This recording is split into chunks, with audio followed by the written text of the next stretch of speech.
berjalan dalam firman-Mu, hatiku siap.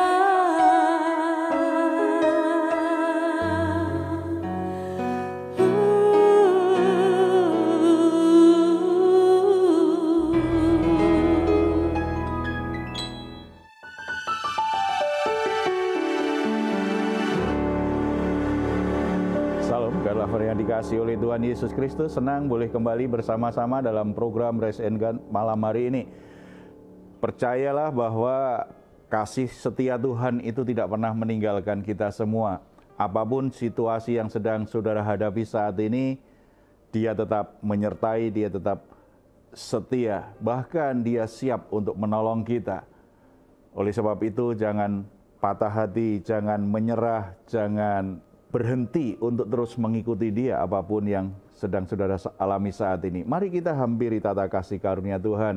Kita percaya ketika kita membawa semua pergumulan kita, membawa situasi terkini yang sedang kita alami saat ini, Dia sangat peduli dan Dia ingin menolong kita. Yesus sudah berkata kepada kita, marilah kepadaku semua yang letih lesu dan berbeban berat, aku akan memberi kelegaan kepadamu. Puji Tuhan, ada kelegaan, ada sukacita, ada pertolongan dan kekuatan yang baru yang Tuhan akan berikan kalau kita ada dalam hadirat Dia saat ini. Mari kita bersatu dalam doa. Bapa di surga, kami ucap syukur karena dalam hadirat-Mu kami boleh kembali menemukan ketenangan, kami boleh merasakan damai yang sesungguhnya. Bahkan ketika kami membawa semua beban berat kami, ada kelegaan yang Tuhan berikan. Kami menjadi orang yang lebih kuat untuk melewati semua tantangan, semua permasalahan. Tuhan memberikan kami hikmat yang kami perlukan, supaya kami bisa membuat keputusan dan menyelesaikan masalah dengan cara-cara yang benar, selaras dengan kehendak Tuhan. Bahkan Tuhan akan buka pintu-pintu kesempatan, jalan keluar yang terbaik bagi kami untuk bisa keluar dari semua masalah hidup kami. Ini kami Tuhan, kami persembahkan pujian syukur kami di hadapan-Mu lewat pujian penyembahan kami. Engkau layak menerima segala yang terbaik dalam hidup kami. Dalam nama Tuhan Yesus. Amin. Terima kasih Bapa. Malam ini Tuhan, kami dan keluarga kami mau masuk di dalam hadirat Tuhan, menyembah Tuhan dengan sepenuh hati kami.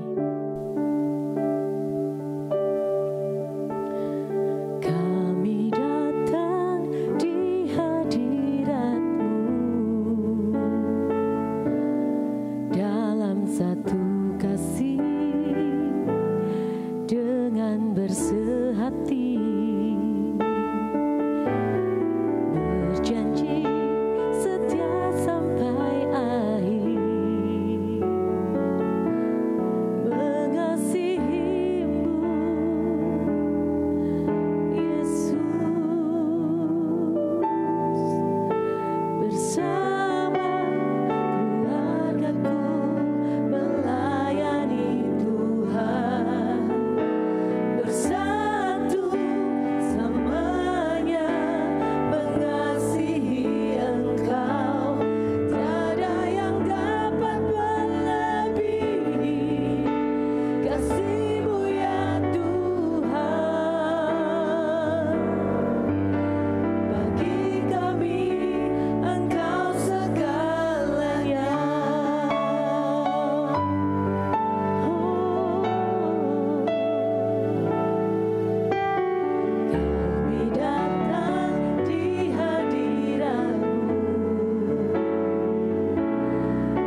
Puji Tuhan, kita selalu bisa menikmati anugerah Tuhan, kita boleh menikmati kasih karunia Tuhan, bukan karena kesempurnaan kita, tetapi karena kurban Kristus sempurna bagi kita.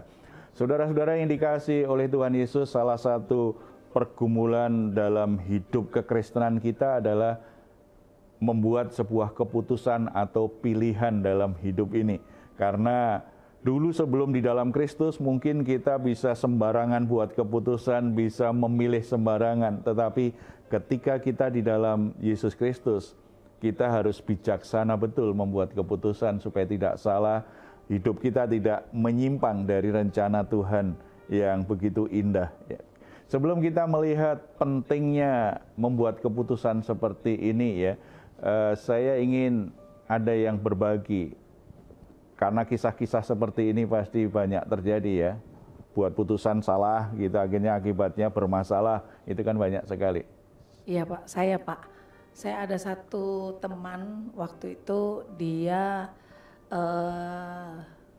punya pacar ya Pak, tapi belum stabil di dalam pekerjaan, artinya belum ada mata pencarian yang tetap Pak.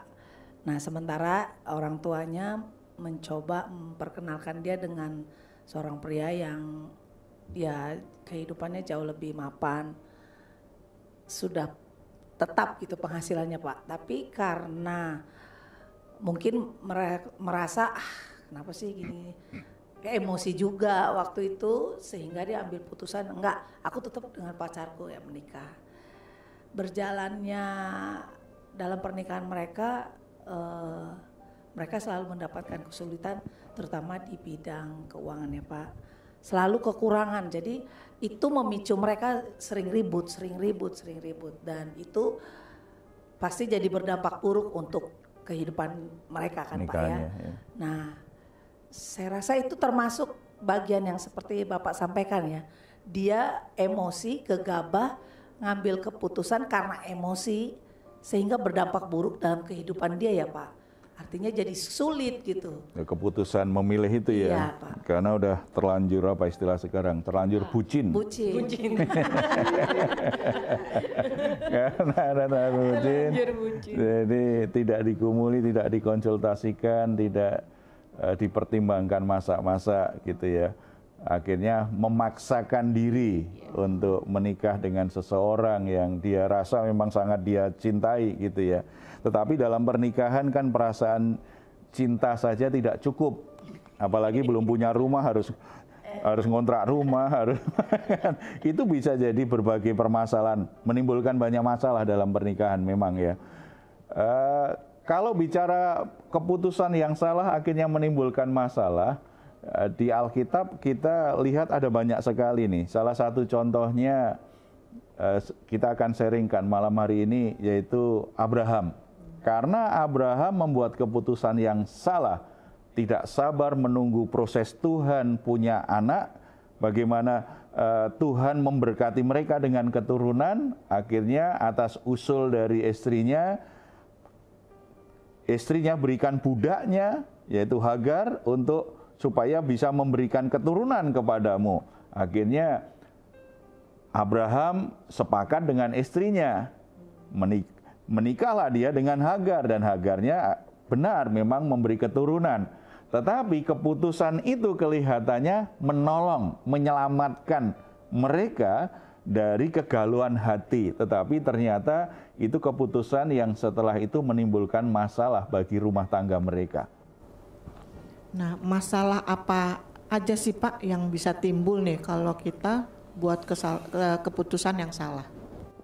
Wah, banyak sekali ya. Kita perhatikan saja dari kasus Abraham. Kita buka di Kejadian pasal 21 ayat 8 sampai 21. Kalau kita perhatikan di situ ada beberapa problem yang muncul nih. Ada masalah yang muncul karena keputusan salah yang dibuat oleh Abraham. Yang pertama, sukacita keluarga itu menjadi sangat terganggu. Kalau kita baca ayat 8, bertambah besarlah anak itu dan ia disapih. Lalu Abraham mengadakan perjamuan besar pada hari Ishak disapih itu. Pada waktu itu Sarah melihat bahwa anak yang dilahirkan Hagar perempuan Mesir itu bagi Abraham sedang main dengan Ishak, anaknya sendiri. Berkata Sarah kepada Abraham, usirlah hamba perempuan itu beserta anaknya, sebab anak hamba itu tidak akan menjadi ahli waris bersama-sama dengan anakku Ishak. Hal itu sangat menyebalkan Abraham karena anaknya itu. Buat keputusan, jalan pintas, gimana caranya punya anak cepat. Kemudian nikahlah dengan Hagar. Punya anak, kelihatannya selesai masalahnya. Ternyata janji Tuhan tetap tergenapi. Sarah, istrinya yang sah, akhirnya di masa tuanya tetap bisa punya anak. Begitu anak ini mulai tumbuh semakin besar, namanya Ishak kan. Kemudian buatlah mereka pesta. Berarti kan sukacita ini. Di saat mereka membuat pesta, Sarah ini melihat bahwa Ishak ini bermain dengan anaknya Hagar. Ternyata sukacitanya hilang. Karena dari semula kita tahu bahwa ketika Hagar mulai hamil, dia suka merendahkan Sarah. Kita mesti paham karena di masa itu perempuan yang tidak punya anak itu dianggap perempuan sial. Bahkan ada yang menganggapnya sebagai perempuan yang terkutuk. Perempuan yang akhirnya tidak bahagia kalau tidak punya anak. Karena mungkin tidak bahagia tadi, jalan pintasnya buat keputusan, ya udahlah budakku aja, kamu nikahi supaya dia bisa beri kita keturunan. Ternyata budaknya tahu betul, kalau aku yang hamil berarti aku lebih berkuasa dong dari nyonyaku, dia menghina nyonyanya sendiri. Dia jadi tidak bahagia ini. Sarah menjadi sangat tidak bahagia, kehilangan sukacita. Ketika akhirnya Tuhan memberi dia mujizat, dia bisa punya anak, ternyata sukacitanya masih terganggu. Melihat anaknya bermain dengan Ishak, bermain dengan Ismail, dia nggak sukacita. Tidak senang dengan apa yang terjadi. Tidak hanya Sarah, ternyata hal itu juga membuat Abraham menjadi sebal, menjadi tidak senang juga. Berarti keputusan yang salah, senang sebentar, hasilnya menyebalkan. Hasilnya justru banyak merampas kegembiraan hidup kita, sukacita dalam hidup kita. Senangnya hanya sementara, tetapi setelah itu masalah lebih banyak karena keputusan yang salah. Contoh yang paling gampang lagi lah, misalnya ibu-ibu karena pengen beli sesuatu, ini pokoknya diskonnya hanya hari ini nih. Kalau besok sudah enggak, sudah senang sekali, enggak punya uang, tetapi pegang uang belanja untuk 1 minggu. Ya udah, karena ini diskonnya baru hari ini, sudah kalau gitu udahlah beli. Nanti juga ada cara. Lalu dengan bahasa rohani, Tuhan punya segala macam cara untuk menolong aku. Padahal dia keputusan yang gegabah. Kemudian dia pakailah uang belanja itu untuk beli sesuatu yang dia suka. Ketika dia beli itu, apalagi barang yang dia inginkan, dikasih ke dia, sukacita. Gembira enggak?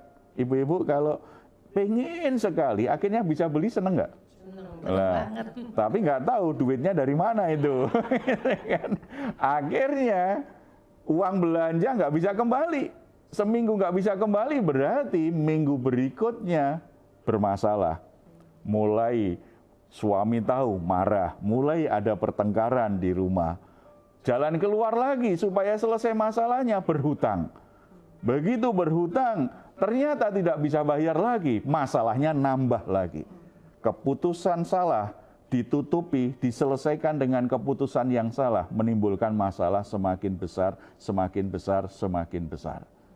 Ini yang terjadi dengan keluarga Abraham. Oleh sebab itu, kita harus benar-benar memberi perhatian, bijaksana betul dalam membuat keputusan. Harus sabar dengan proses yang Tuhan sedang kerjakan dalam hidup kita. Kalau tidak, kita justru kehilangan sukacita. Senangnya hanya sebentar. Setelah itu susahnya lebih banyak. Ya. Yang kedua akan muncul banyak dilema seperti yang dialami Abraham kan. Istrinya kan minta usir saja itu Hagar sama anaknya. Padahal Abraham ini sebenarnya pria-pria yang baik gitu ya. Bagaimana mungkin dia mengusir istri keduanya? Bagaimana mungkin dia bisa mengusir anaknya? Ada dilema di hatinya. Dia sulit untuk membuat keputusan itu. Makanya dia sangat sebel sekali dengan sikapnya Sarah saat itu.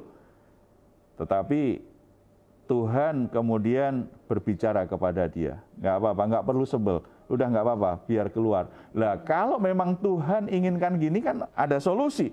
Cuma kan banyak orang ketika lagi sebel dengan situasi, kan nggak mendengar suara Tuhan. Itu sebelnya bisa panjang itu. Dilema, membuat keputusan sulit sekali. Bagaimana mungkin aku akan buang anak dan istriku ini? Itu situasi yang sangat sulit. Tetapi Abraham patut bersyukur karena Tuhan setelah itu memberi petunjuk yang jelas. Nggak apa-apa, karena memang yang berhak mendapatkan janji dari yang aku berikan kepadamu, ahli warismu itu Ishak, bukan Ismail. Jadi jelas Tuhan kasih tuntunan yang jelas seperti ini. Sehingga akhirnya walaupun berat hati, Abraham relakan. Dia kasih bekal kepada Hagar dan anaknya untuk meninggalkan rumahnya. Saudara-saudara, keputusan pilihan yang gegabah, yang salah yang kita buat itu akan menimbulkan banyak masalah. Kemudian kita akan diperhadapkan dengan dilema. Memilihnya sangat sulit sekali. Membuat penyelesaian itu jadi sulit sekali. Milih anak ini atau milih anak ini. Kalau Abraham milih istri ini atau istri ini. Sulit kan? Makanya itu risiko ya, orang istrinya lebih dari satu. Dilemanya banyak banget. Dilemanya banyak sekali. Itu menimbulkan banyak masalah. Dilema, kita sudah diperhadapkan banyak masalah dalam hidup ini. Jangan ditambah karena kita buat keputusannya sembrono. Masalah kita tambah banyak, dilema kita tambah banyak, membuat keputusan jadi pusing kita. Jadi bingung, sebab kedua-duanya atau bahkan ada beberapa pilihan yang harus kita buat, itu resikonya itu bisa menyakiti orang-orang yang kita kasihi, bisa mengorbankan orang-orang yang kita kasihi, bisa mempertaruhkan harga diri kita, nama baik kita, bisa merusak hubungan kita dengan orang lain. Itu dilema yang sulit untuk buat putusan. Kalau tidak ada hikmat dan tuntunan Tuhan, kita pasti akan pusing dalam situasi seperti itu. Dan yang ketiga, yang terjadi dengan Abraham apa setelah itu? Ternyata Tuhan memberi kasih karunia. Solusinya itu adalah kasih karunia Tuhan ternyata. Jadi kita bisa buat putusan salah, kita buat pilihan salah. Untuk menyelesaikannya, jangan justru lari dari Tuhan. Jangan meninggalkan Tuhan. Jangan hanya menyalahkan orang lain. Jangan lepas tanggung jawab sepertinya nggak ada masalah. Ada solusinya, yaitu kasih karunia Tuhan. Yang dialami Abraham itu jelas kasih karunia. Dia alami masalah dan menghadapi dilema yang sulit terhadap rengean dari istrinya yang pertama. Supaya dia mengusir Hagar. Sulit, tetapi kasih karunia Tuhan. Karena Tuhan berbicara kepada dia. Abraham belum berdoa nih. Belum minta hikmat Tuhan, Tuhan sudah berbicara. Ini berarti kasih karunia Tuhan. Tuhan memberikan hikmat, memberikan pengertian, memberikan tuntunan kepada Abraham, padahal masalahnya Abraham, kesalahannya sendiri. Ini kan kasih karunia. Solusinya adalah kasih karunia. Demikian juga ketika Hagar keluar dari rumah, membawa Ismail dalam perjalanan mengalami situasi yang sangat berat sekali. Kita baca di ayat yang 15. Ketika air yang di Kirbat itu habis, dibuangnyalah anak itu ke bawah semak-semak, dan ia duduk agak jauh, kira-kira sepemanah jauhnya, sebab katanya, tidak tahan aku melihat anak itu mati. Sedang ia duduk di situ, menangislah ia dengan suara nyaring. Allah mendengar suara anak itu, lalu malaikat Allah berseru dari langit kepada Hagar. Katanya kepadanya, apakah yang engkau susahkan Hagar? Janganlah takut, sebab Allah telah mendengar suara anak itu dari tempat ia terbaring. Bangunlah, angkatlah anak itu dan bimbinglah dia, sebab aku akan membuat dia menjadi bangsa yang besar. Lalu Allah membuka mata Hagar sehingga ia melihat sebuah sumur. Ia pergi mengisi kirbatnya dengan air, kemudian diberinya anak itu minum. Solusinya adalah kasih karunia Tuhan, anugerah Tuhan. Abraham dapat tuntunan Tuhan, demikian juga Hagar ketika dia putus asa, mendengar tangisan anaknya yang kehausan, yang kelaparan. Dia tidak berdaya sebagai seorang ibu. Yang jadi ibu tahu itu. Ketika anak kita menangis, merengek, meminta sesuatu, kalau kita tidak mampu untuk memberikannya, hati kita hancur. Itu yang dirasakan oleh Hagar. Dia tidak tahan mendengar tangisan anaknya, makanya dilemparkan ke semak. Maksudnya anaknya itu supaya berteduh, dia berjauh dari dia karena dia mau menangis. Tetapi saat seperti itu, Tuhan berbicara kepada dia. Bahkan akhirnya Tuhan berjanji, anakmu juga akan aku jadikan bangsa yang besar. Bukankah ini kasih karunia Tuhan? Bisa mengubah keberadaan seseorang yang sebenarnya tidak punya hak untuk mewarisi kebesaran dari keluarga Abraham. Karena anak perjanjian itu Ishak, bukan Ismail. Tetapi karena kasih karunia Tuhan yang melihat betapa menderitanya Hagar dan Ismail, akhirnya Tuhan juga melimpahi dengan berkat yang begitu besar. Ismail akan menjadi bangsa yang besar. Ini sebuah solusi terbaik untuk mengatasi kesalahan-kesalahan dalam hidup kita, keputusan atau pilihan yang salah.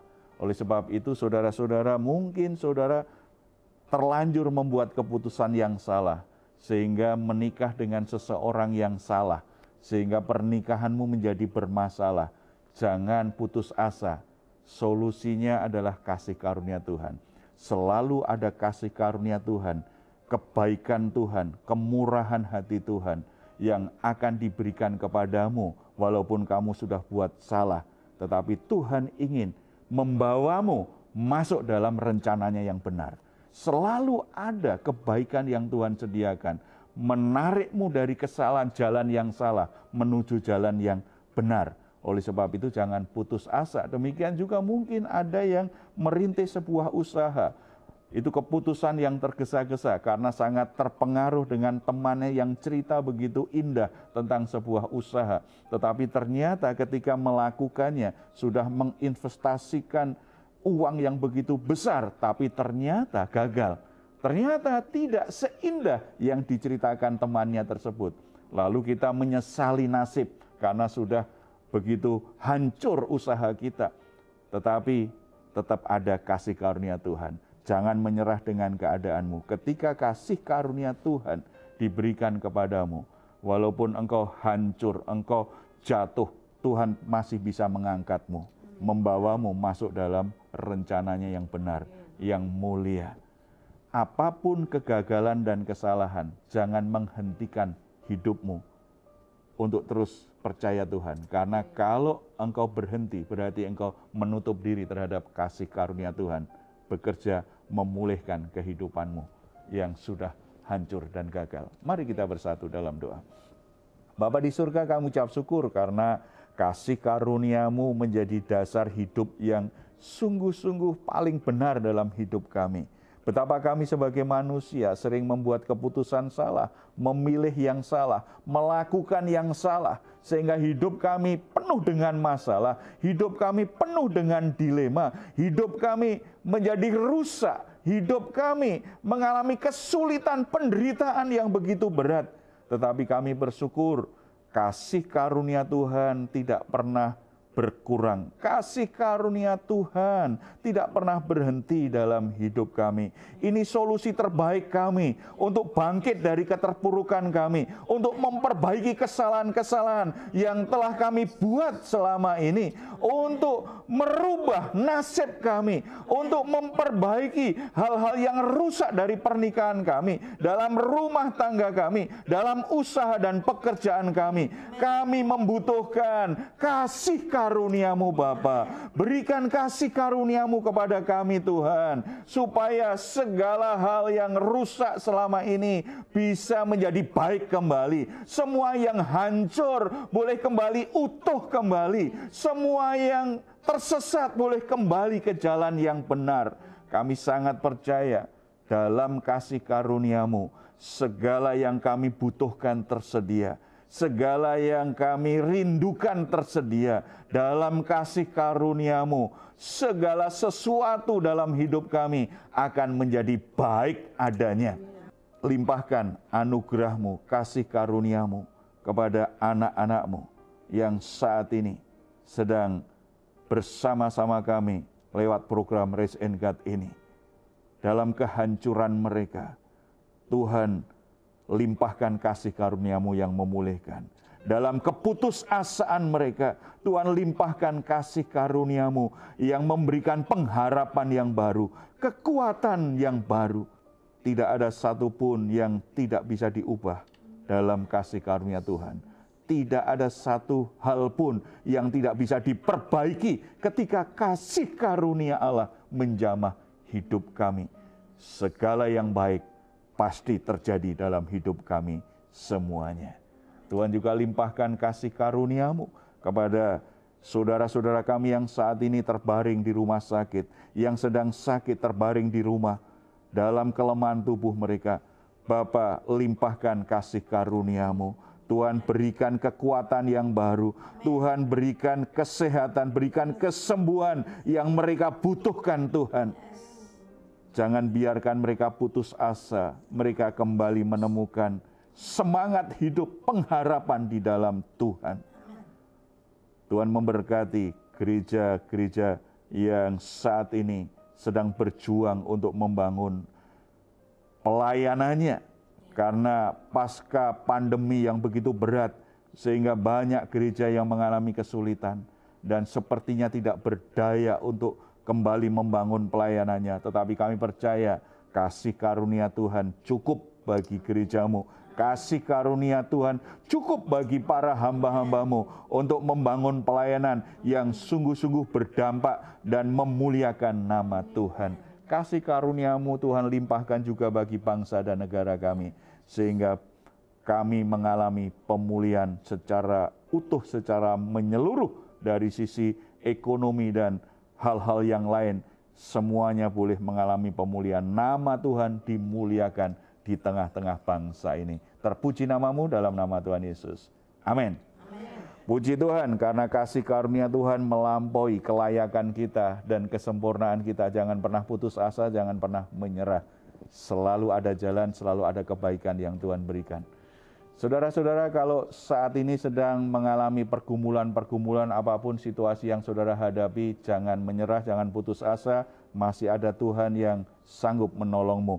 Silahkan menuliskannya di nomor telepon yang tertera di layar saudara. Tim doa kami akan mendukung saudara dalam doa. Selalu percaya, selalu berharap kepada Tuhan.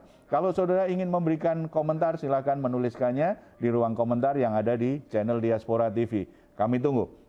Mazmur 4 ayat 8-9. Engkau telah memberikan sukacita kepadaku lebih banyak daripada mereka ketika mereka kelimpahan gandum dan anggur. Dengan tentram aku mau membaringkan diri lalu segera tidur. Sebab hanya Engkaulah ya Tuhan yang membiarkan aku diam dengan aman. Puji Tuhan, selamat malam, selamat beristirahat. Tuhan Yesus memberkati kita semuanya. Salam.